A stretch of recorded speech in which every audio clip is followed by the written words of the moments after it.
All right, good evening, everyone. We're going to get started.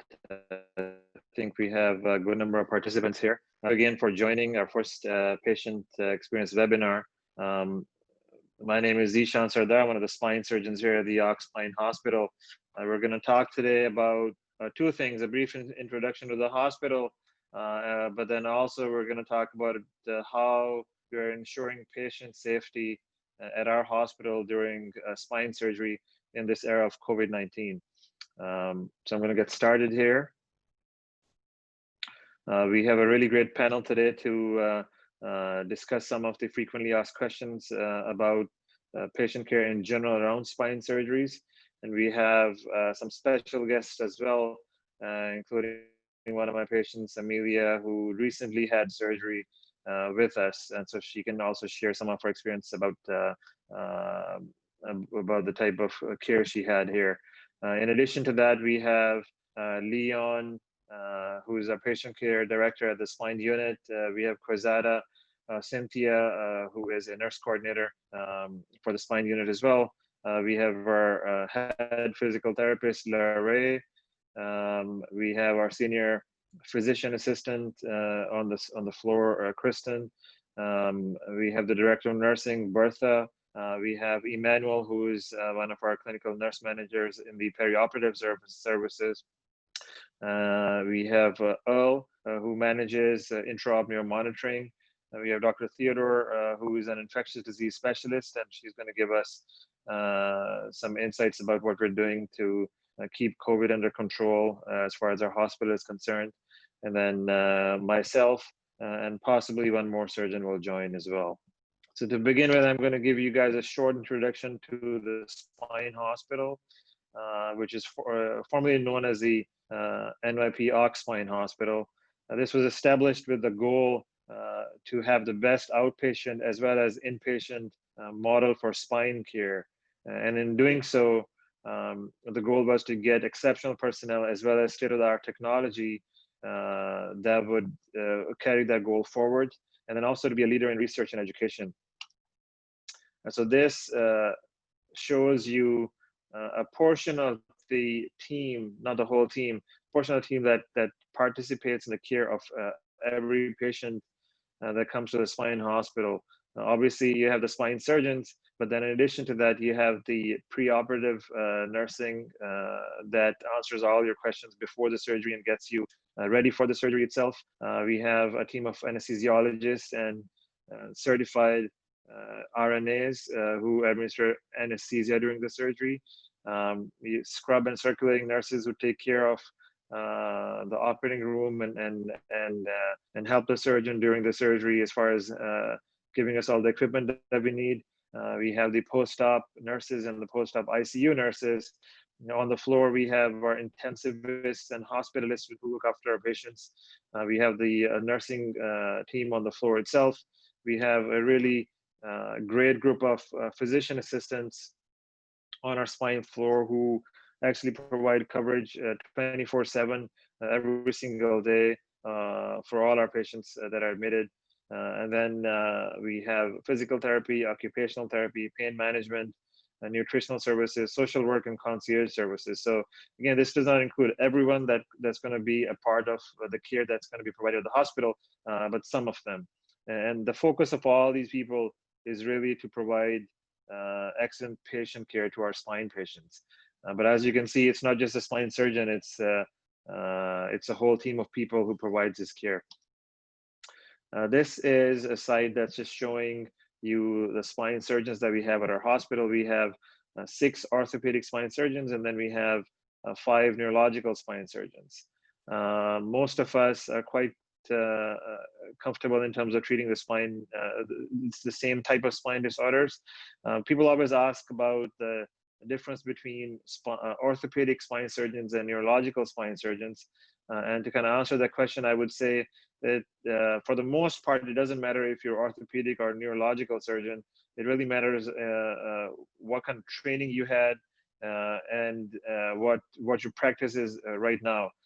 Because for us, most of the orthopedic spine surgeons and neurological spine surgeons are comfortable and are really good at doing similar type of procedure. So there isn't a big distinction. The main difference really is that for people who have tumors inside of their spinal cord, that's where it's typically a neurosurgeon that'll take care of you.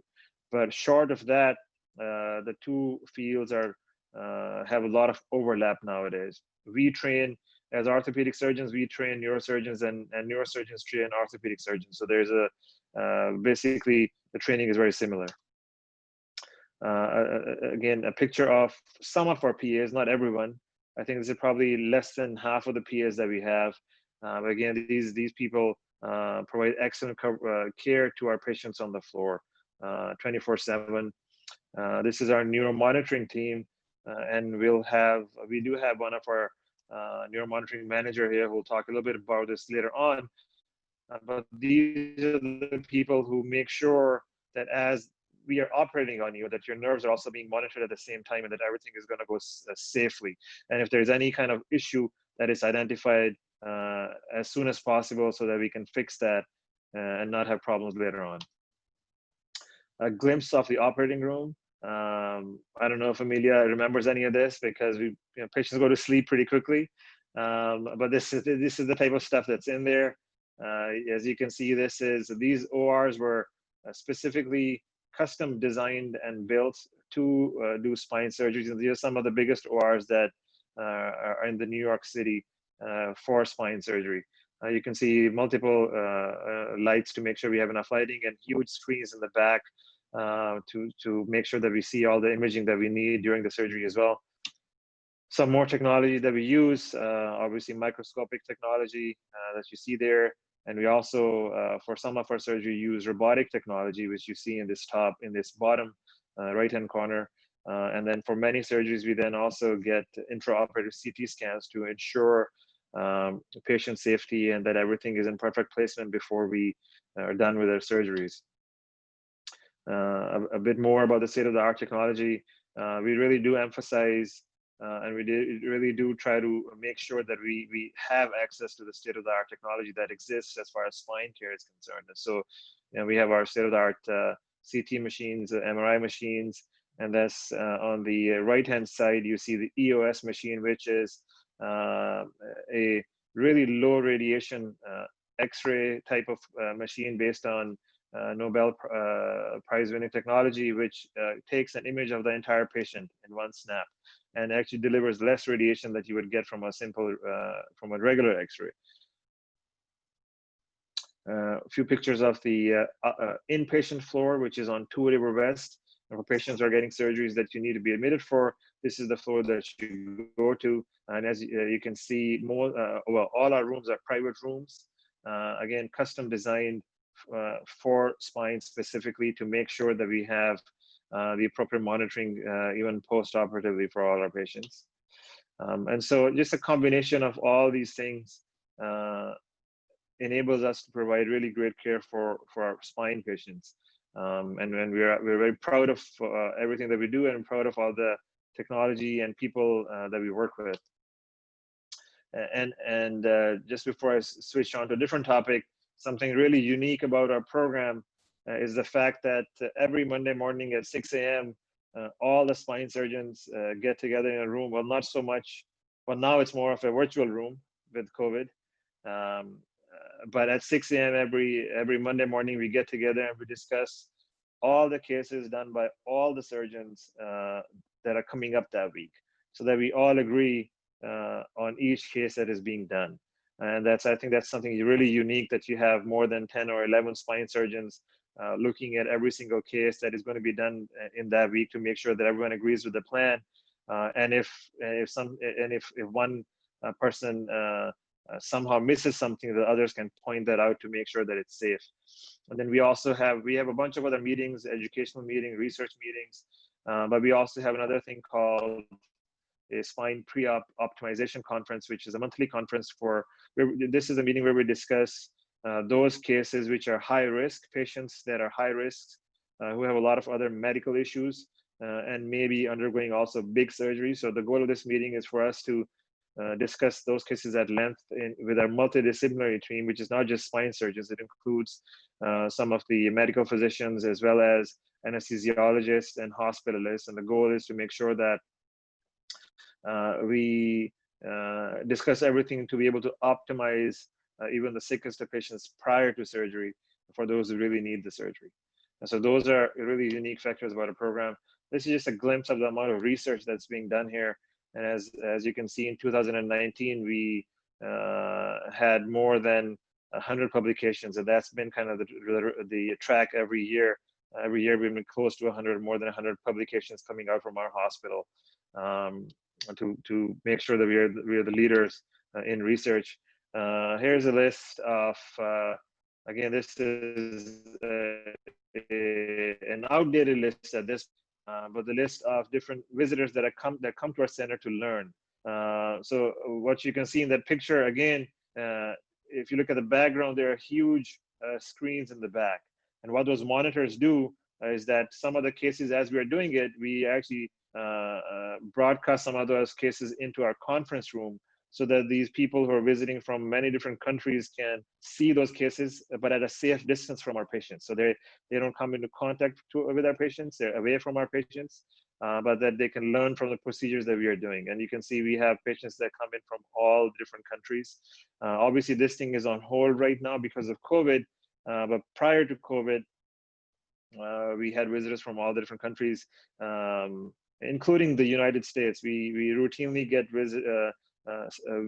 other surgeons who come in to our center to see how we are doing things here. And so we really have been and hope to continue to be the leader as far as spine surgery is concerned. And so now I'm going to switch gears a little bit and talk about what we're doing right now in this era of COVID-19 to ensure that our patients get safe spine surgery. And so to begin with, again, a glimpse of the panel. Before I get into the questions and answer, I'm going to ask Amelia to unmute, and we'll talk a little bit about your experience. Hi. All right, there we go. So this is hi, this is Amelia, everyone. She recently had surgery by me. Amelia, why don't you tell us or tell everyone what were your symptoms before the surgery? What was happening to you prior to surgery? So I'd had a herniated disc in my L5 S1 for about 8 months, and it had progressively gotten worse. And then, about maybe a little more than a month before surgery, I thought that I was getting a little bit better, and I re-injured it, and it got really, really bad. And then a couple, I guess maybe a week before surgery, I woke up one morning and I couldn't walk. So I had just a lot of pain down my legs, mostly down my legs, just like incredibly terrible nerve pain. And you said you had the symptoms for over 8 months. What are the treatments prior to ending up with surgery? What? Yeah, so I did a few rounds of epidurals, like steroid injections. I did physical therapy for 3 months. I did pain management. I went a few different, I tried to do acupuncture. I basically tried to exhaust every option until there was like nothing left. Yeah. All right, and so eventually you decided on surgery. What was that based on? Why did you eventually say, all right, I'm going to have surgery? So I decided to have surgery because the pain got so bad that I could not imagine having to live with it any longer. And I kind of wish I would have decided to get surgery sooner. All right, good. Yeah. So tell us how your experience was as far as before the surgery was concerned, dealing with our staff, what kind of things you had to do, were the teams helpful, all those type of things. Yeah, absolutely. So I had a point of contact almost immediately, which I think is one of the nurses there, Joy. And Yes. she was amazing. I would literally probably reach out every single day thinking that I was like never going to walk again and being very dramatic. And she would always like call me or, you know, get me whatever I needed or talk to me through it and things like that. And it was nice to have someone, like one person designated to talk to me about these things, who did make me feel like comfortable with what was happening and that, you know, I'd be okay. So yeah, I mean, it was really nice to have everything be scheduled through her. And yeah, I mean, she was, yeah, an incredibly valuable resource to me at that time. All right, great. And so tell us about, well, obviously you were unique in the way that I think your surgery was the very first week that we restarted surgeries, right, after COVID-19. Yeah. So obviously, you know, everyone, people are still nervous, and I'm sure you must have been somewhat nervous about that too. So tell us what was done to make you feel as if things were safe as far as COVID-19 was concerned. Right. So I came up to the hospital, I guess the day before to get a COVID test. And then I had to go in and do a little bit of blood work. But I mean, I had to go through multiple stations to get where I was going with, you know, thermometers and security and everything like that. And then I got escorted. And I think I saw maybe one other patient. So they were doing like a really good job of keeping everybody separate and just getting us where we needed to be like as soon as possible. And that followed through the next day when I had surgery. You know, I showed up and I don't think that I waited more than I don't think it was more than 5 minutes from when I stepped inside the hospital till I was like in my room. Which was, you know, nice. I think I saw one other patient while I was there, and that was like while I was recovering, and they were like across the room, like the big recovery room. So yeah, I felt very safe. Honestly, I probably got in quicker than I would if I had surgery outside of COVID. So it was kind of nice. The only other thing that I could compare it to is I had to go to the emergency room at one point during COVID, which was unrelated to my surgery, and it was not the same. So, you know, the level of attention to making sure that people got where they needed to be and weren't like hanging around was very apparent. Got it. And that emergency room that you went to, that wasn't part of the spine hospital. I just want to clarify that as well. No. Sorry. Yeah, that was completely different. Different hospital. I wish that I could have gone to the emergency room at the spinal hospital. And so tell us how are you feeling now? Are you walking? Yeah, I'm walking. You know, after I'd say I started walking the first 2 to 3 days, I started walking about a mile a day, and I got up to about 3 miles a day. And now I can like ride a bike, and I can do, it's funny because I have to remember that I cannot do everything that I want to do, because I've just kind of forgotten. I don't have that pain as a reminder. So I've kind of forgotten that I can't like bend over and pick things up because it would feel normal too. But that's only for like maybe 5 more weeks. But yeah, I feel great. And that's because I've told you not to do that. Yeah, exactly. Yeah, it's like I could do it, but I'm not supposed to do it. But no, I feel great, and I really wish like I had done it sooner because I was just in a lot of pain for a really long time, and I didn't know it could have been different. Well, I'm really happy, and Joy is really happy as well that you're doing so well. Yeah. I'm going to pause here for a second. I just want to tell all the audience, all the patients, whoever is listening in, that you can, there's a chat box. You can ask questions in the Q&A session. And if you do that, we can look at those questions and we can answer those for you. So if you have any questions as we go along, if you have specific things that you want to ask or concerns or whatnot, feel free to enter your question in the Q&A box, and then we'll try to answer them as we go along. Amelia, anything else you want to say? to other prospective patients who are kind of listening in? Yeah, I would encourage it. I thought the Spinal Hospital, I didn't know that like a hospital could be so nice. So, yeah, and everyone there was so kind. And I would absolutely encourage anyone who's in the same situation to go ahead and do it. Well, thank you very much again for joining. I really, really appreciate it. And if you don't mind, just hang around to see if anyone has any questions. Absolutely. All right. So I'll move forward here. Thank you again, Amelia. We're gonna ask for some specific questions about. Well, these are questions that patients have been asking us. Some related to obviously COVID-19, and then there are others that have been asked even before this whole situation started. So we have Dr. Theodore, who is one of our infectious disease specialists, and I'm going to ask her to just walk us through or give us an overview of the precautions that we are taking to ensure that our hospital is safe for the patients that are coming in for surgery.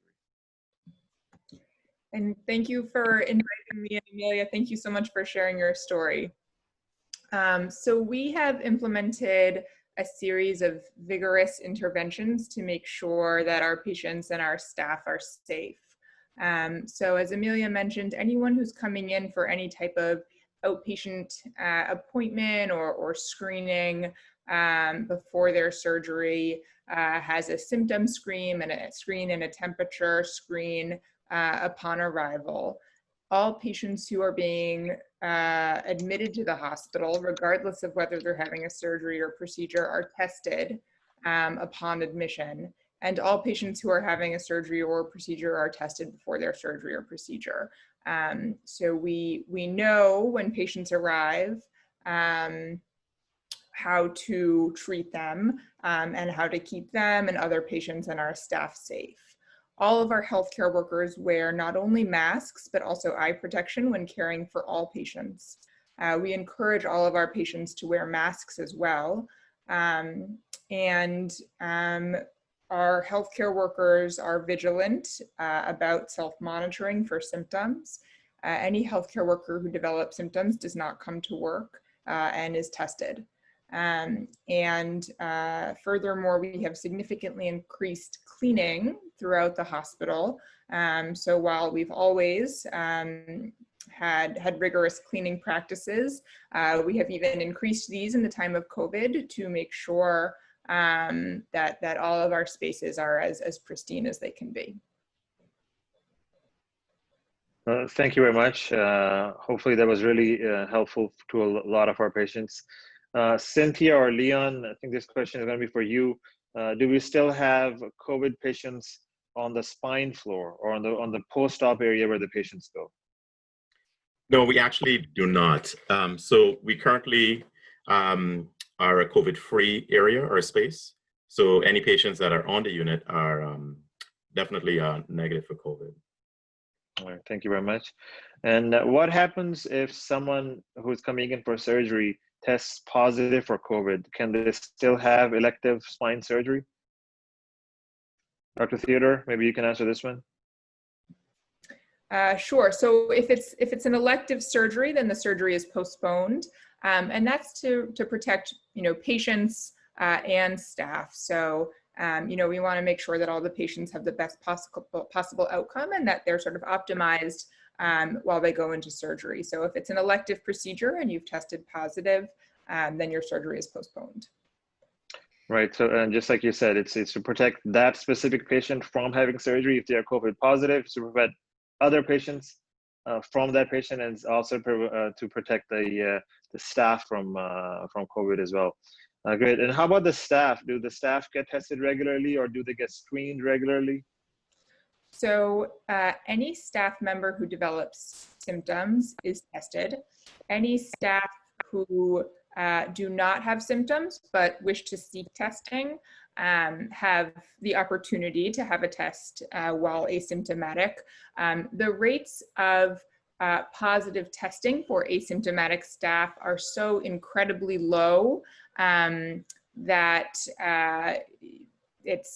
we really do not find that people who sort of just are interested and get a test because they're asymptomatic, but they'd like to know, it's not something we frequently encounter. But any staff member who does develop symptoms contacts workforce health and safety and is tested. Got it. And I will say that at least most of the spine surgeons have voluntarily had themselves tested to make sure that before we operate on or start operating on people, that we're all negative. Another question we have been getting quite often is why do patients have to take this COVID test within 5 days of surgery, and why can't we accept their antibody test if they've had that done? And these are all great questions. And I know it's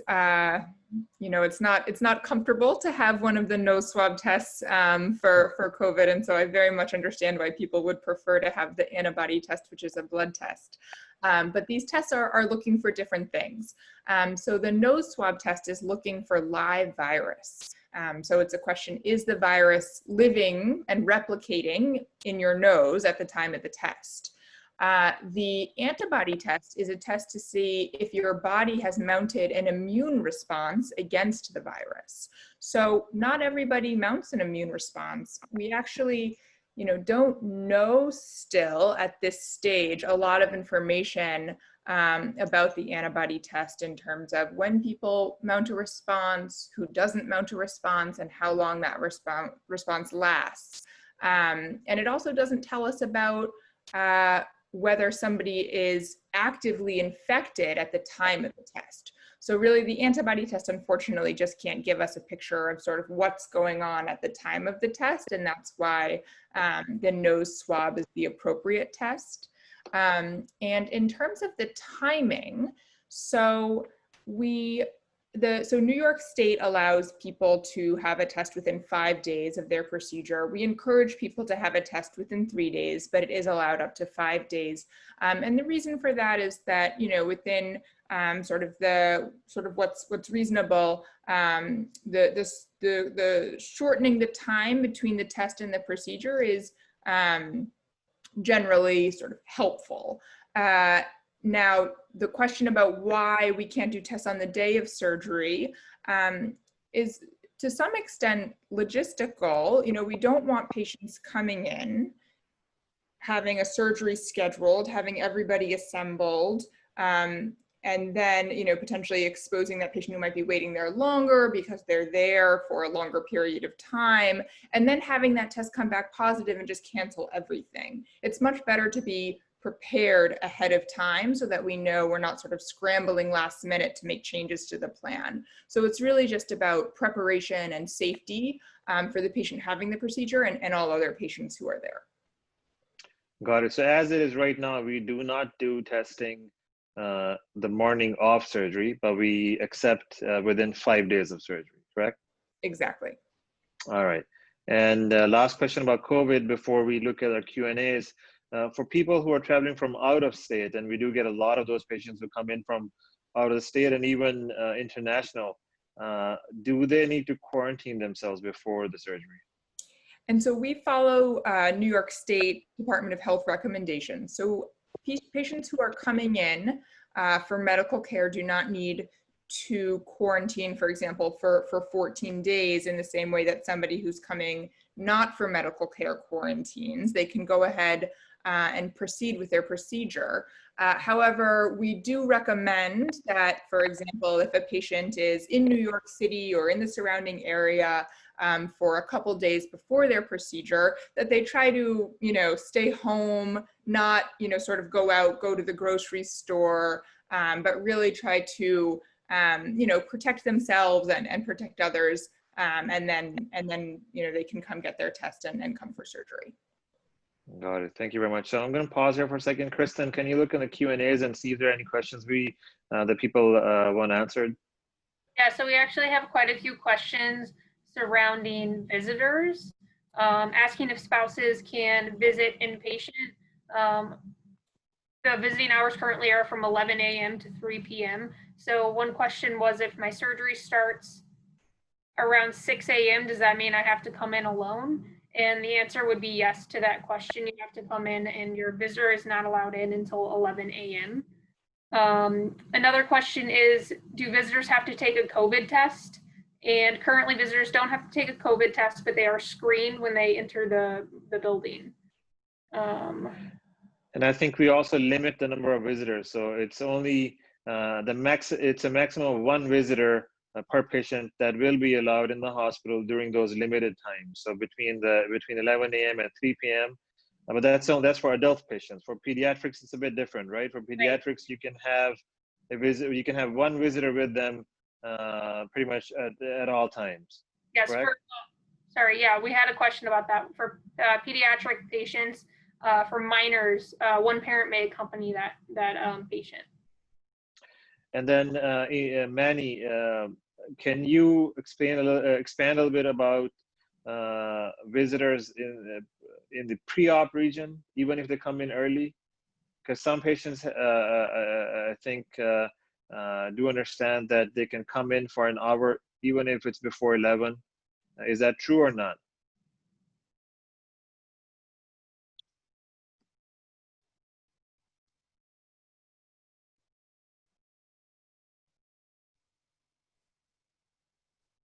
We can't hear you.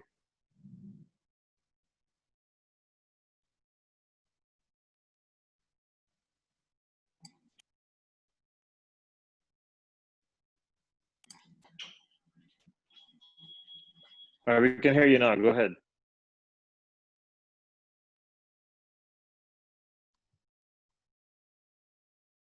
I mean, maybe we'll come back to that question. I think Manny's having some technical difficulties. Other questions there, Kristen?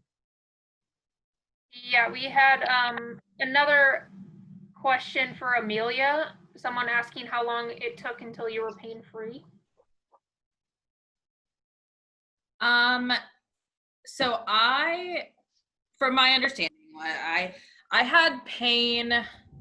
My pain was reduced when I woke up, and I didn't feel much pain at all the first day.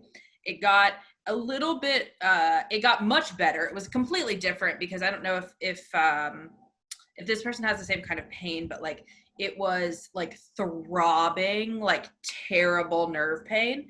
And it went from that to kind of dull, and that lasted about a week and a half, but it wasn't anywhere near as bad. So some symptoms because I had a herniated disc that was pretty large for almost, 8.5 months, my nerves had to recover. So I had like my pinky toe was numb, and like part of my but I guess I'm not sure if it's really numb or if it's just like a new sensation that I'm feeling. But after about a week and a half, I was almost pain-free, and now I don't have any pain. I occasionally have like a tight glute, but I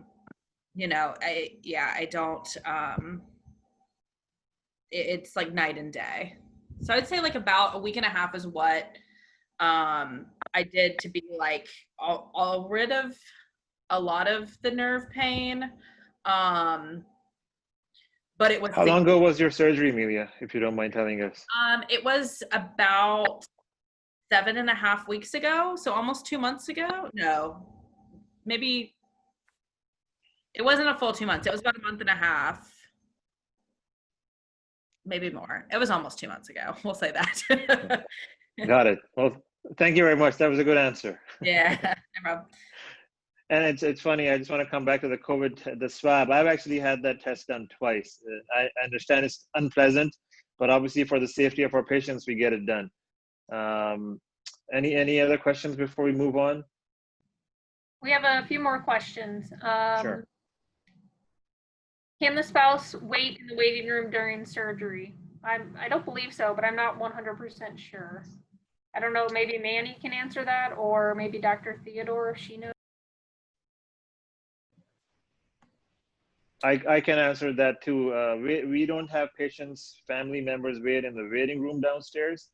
Again, for the same reason that we do have a few patients who are getting surgery at the same time in different operating rooms. So if we get all their family members in the waiting room, then that becomes a populated zone. And so typically patients, as far as waiting is concerned, typically patients wait outside of the hospital, not in the waiting rooms. And we know that this is a major inconvenience, but it's really for safety. Correct. And again, we do have, we have our parking staff and valets and everything who are aware of all of this stuff, and so they do make special arrangements to make sure that people who are waiting can wait outside in their cars or things like that. Okay, and then another question in regards to a parent accompanying a minor. Does that parent need to be tested for COVID if they're going to be accompanying the patient in the hospital? This particular patient's from out of state. Mm-hmm. Right, so no visitors, including parents, need to be tested, but they will be screened for symptoms and have a temperature check.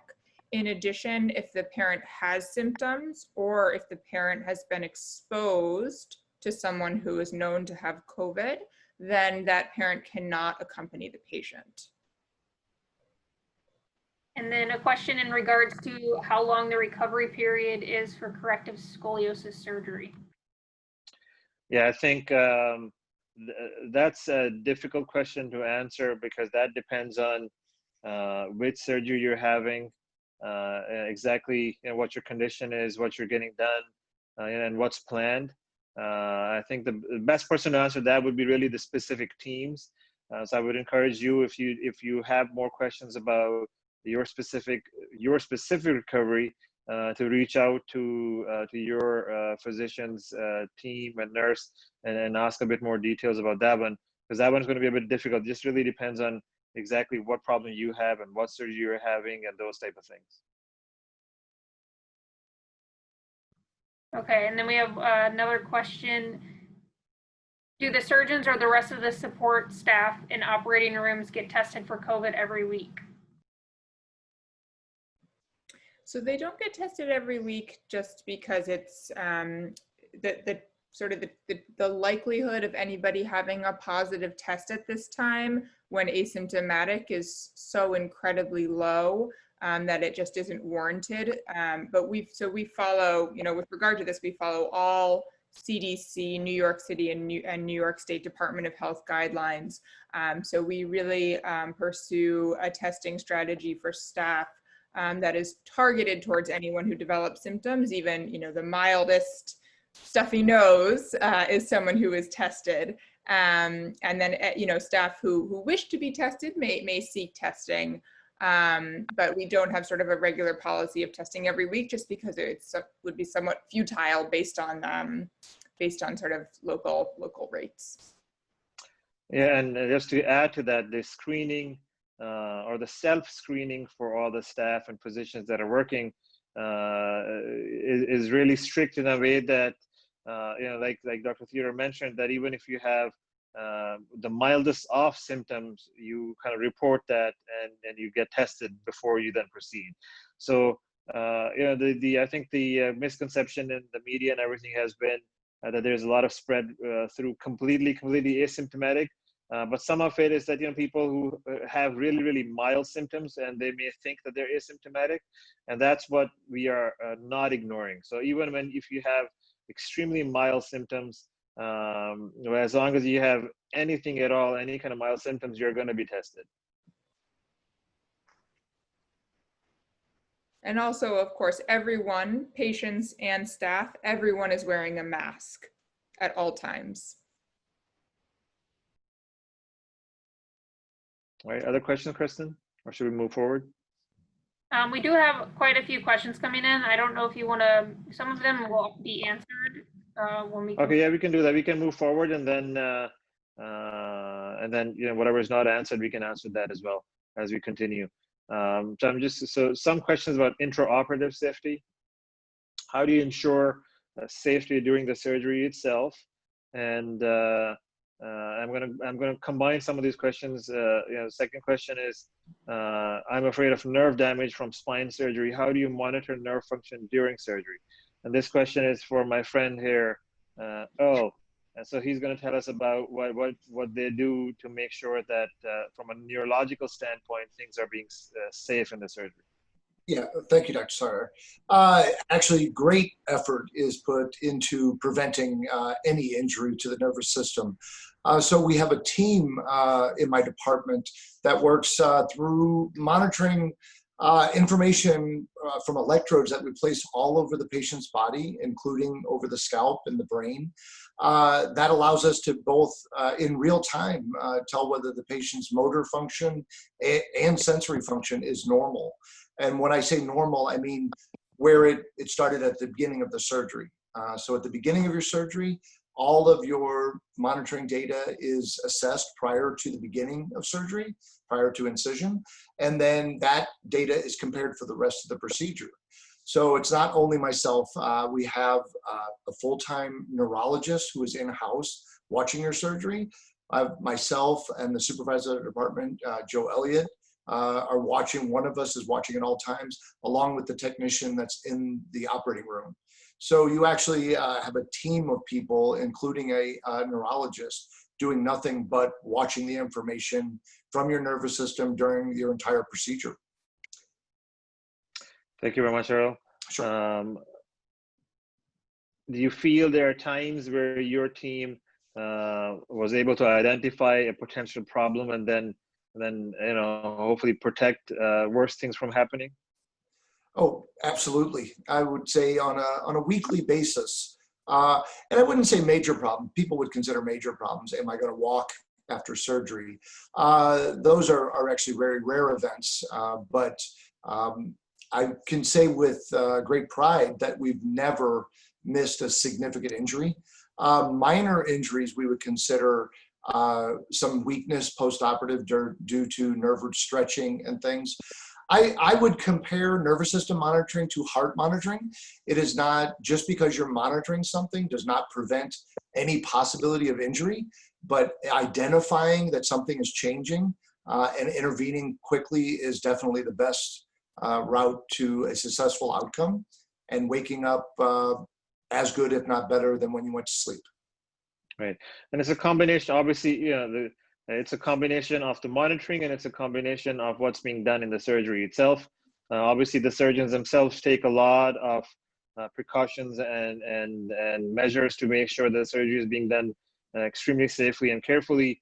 But even then, if we, as soon as we get notified from Earl or his team that, hey, there may be a little bit of a problem with some nerve or whatnot, we immediately turn our attention towards it to make sure that we correct that problem right away so that it does not become a major problem. And thankfully, because of that, the possibility of having some kind of major neurological problem is extremely, extremely rare, at least in our hospital.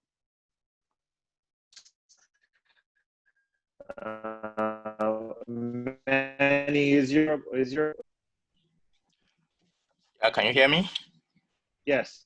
All right. So this is for you. For patients who are getting surgery, does the family get updates during the surgery? Yeah, before the patient gets into the operating room, we have their contact numbers for the family members, and we try to update them in the operating room at least every hour.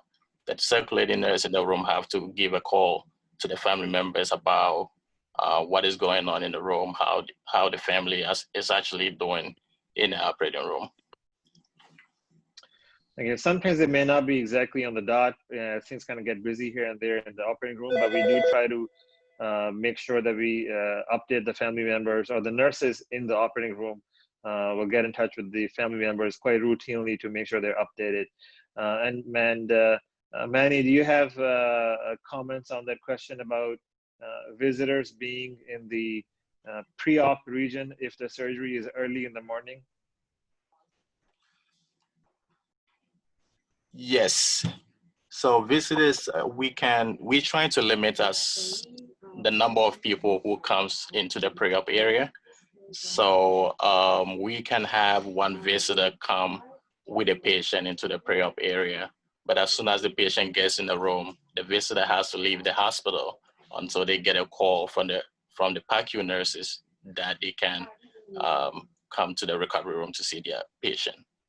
And is that at present, is that true even if the surgery is before 11 a.m.? So if the surgery if the patient is coming in at 6 a.m., I know that the visitor can be with the patient for 1 hour, but does that also apply if the surgery is early in the morning, like 6 or 7 a.m.? Yes. All right, good. I think that was the question we had there. So I'll continue to move forward for now.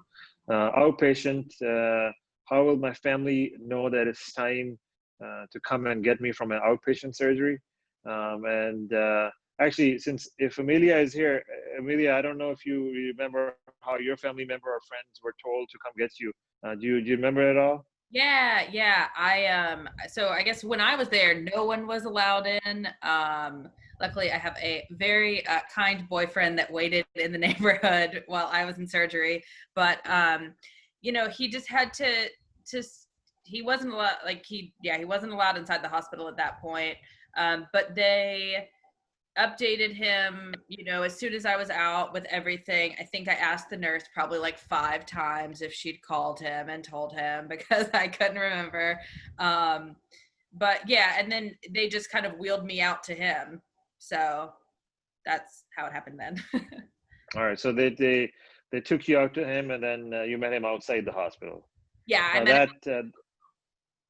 Right. And now this obviously may be a little bit different now. Because we are letting visitors for one visitor in for a limited time. So typically what happens is that the nurses in the post-operative unit will also notify your family member.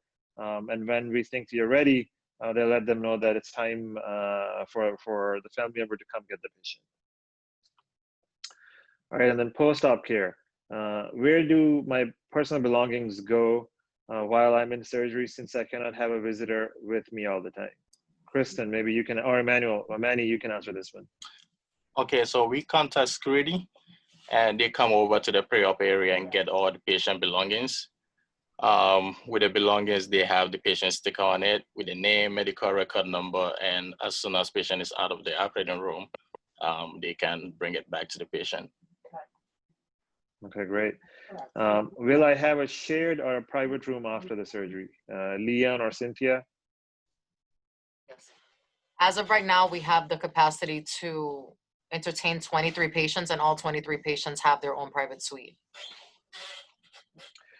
Yeah, I can't remember the last time that any of my spine patients had to share a room.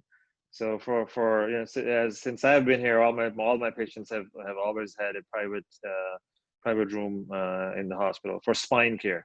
That doesn't tie to everything, but spine is special. If my family can't, and ortho, yes, and orthopedic, exactly. If my family can't be with me in the hospital all the time, how can I be assured that the nursing staff will be attentive and I will get the help that we need? And I'm going to ask Kristen to answer part of it, and then maybe Leon and Cynthia can answer the other part of it. Yeah, so every patient's care is made up by a multidisciplinary team, which includes social work, care coordination, nursing, physician assistants, physical therapy, occupational therapy. So patients are not ever alone. There's always someone around. And as far as the PA team goes, the PA team always rounds and sees their patients at the beginning of their shift, and then throughout the shift, they will go in, they'll check in with any updates or follow-ups, and we're more than happy to call a designated family member daily or per shift to update family members with any changes or any updates, or just to let family members know how patients are doing. And how about nursing, Leon or Cynthia? Yeah, so just to add, on the nursing end, myself and Cynthia, we round on patients daily to ensure that patients' needs are met, and we hand out our cards as well, so just in case there's any concerns. And we also have client services, which is the department that's focused on addressing any clinical and non-clinical issues. So there's a lot around in to make sure that things are going well. All right, thank you very much, everyone. Larry, I think I'm going to have you answer the last 2 questions. Patients ask me this all the time. Do I get therapy in the hospital after the surgery?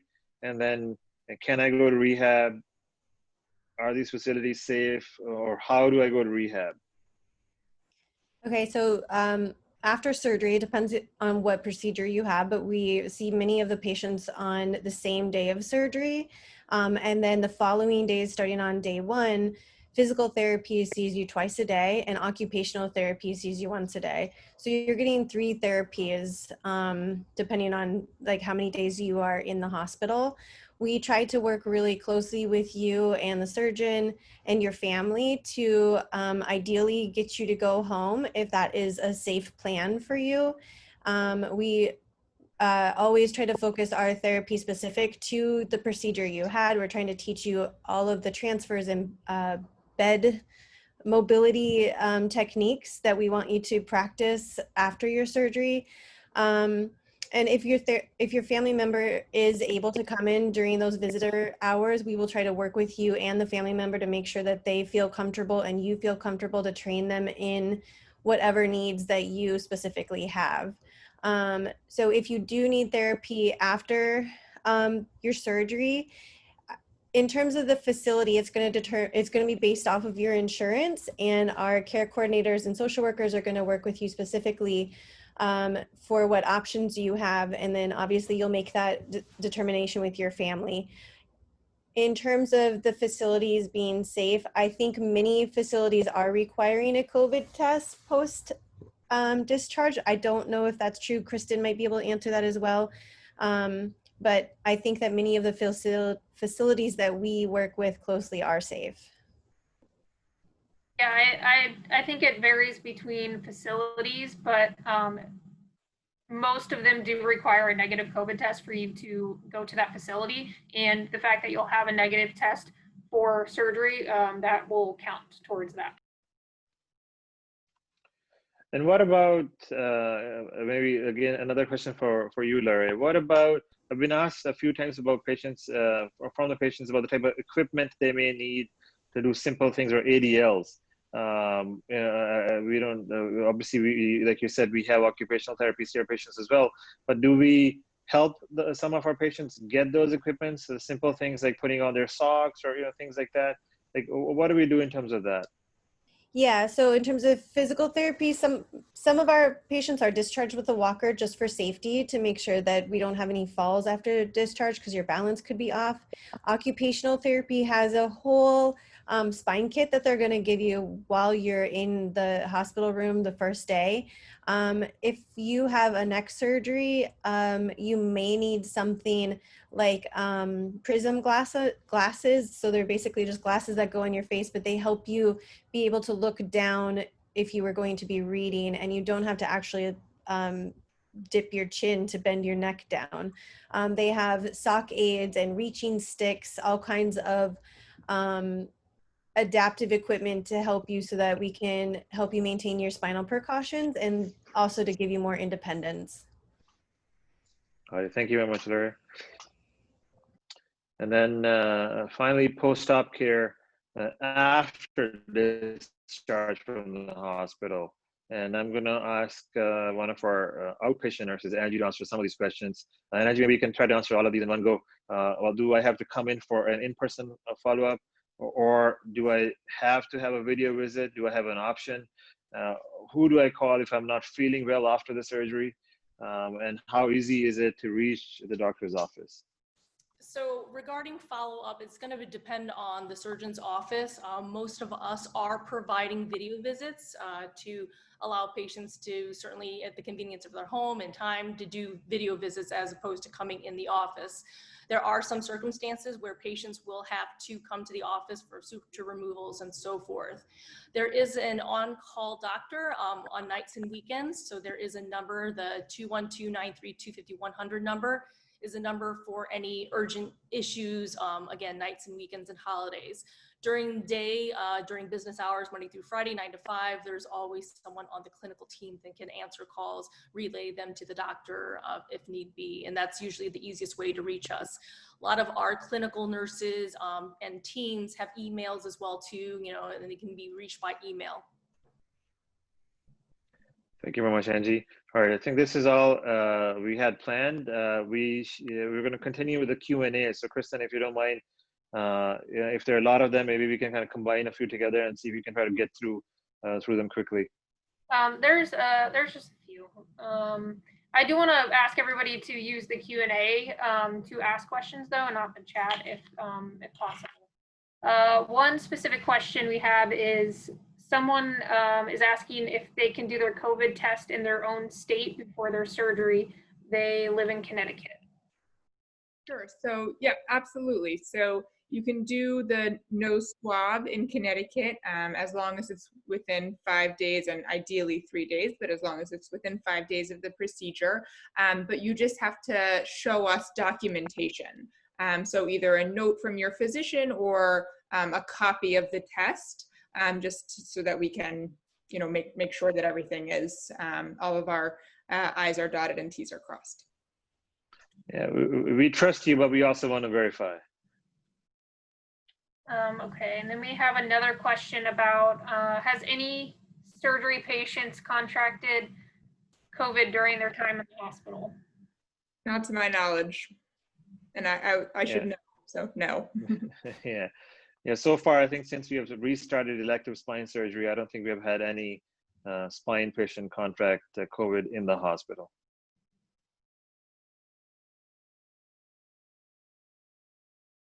Okay. Anything else, Kristen? Yeah, we have 3 more. How often does the surgical plan change during the surgery? That's a difficult question to answer because it really depends on the condition that you have, and it depends on what surgery you're getting. Typically for really, really small surgeries, it would be unusual for the plan to change. For major surgeries, again, it's not very common that we change a plan dramatically. If there is a possibility of a change in plan, typically we talk to the patient beforehand that, listen, this is the plan, but if there's a possibility we may have to do something different like this. So typically we have, again, you and your surgeon would have discussed the main plan and kind of the backup plans in case, or if there's a backup plan prior to surgery. It's rare that there's a major change in plan during the surgery itself. Does it happen? Yeah, it can happen. But most of the time, with all the advanced imaging that we get, the CT, X-ray, MRI scans, we have a really good idea of what we're getting into. So it's not very common that we just do something different.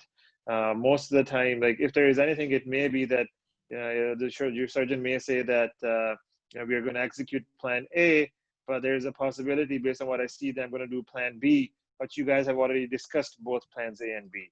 It would be unusual that all of a sudden from nowhere a plan C kind of comes up in the surgery.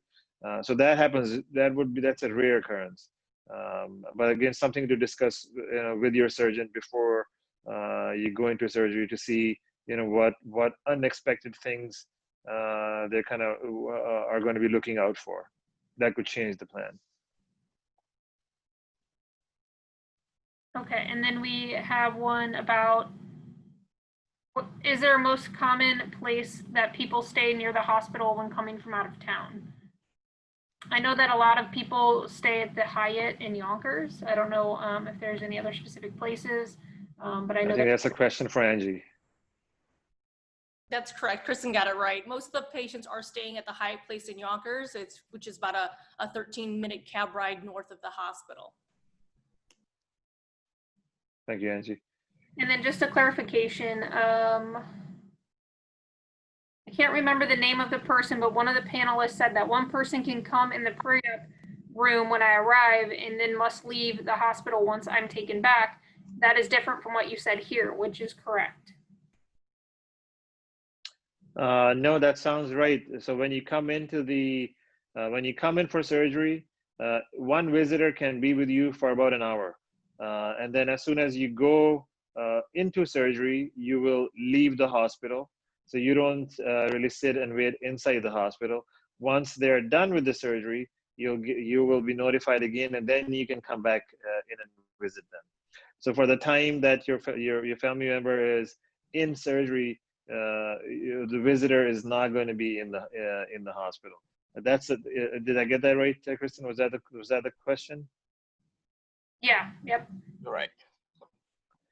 All right. I think unless there's a really important question, maybe one or two really important questions, then I think we'll close here.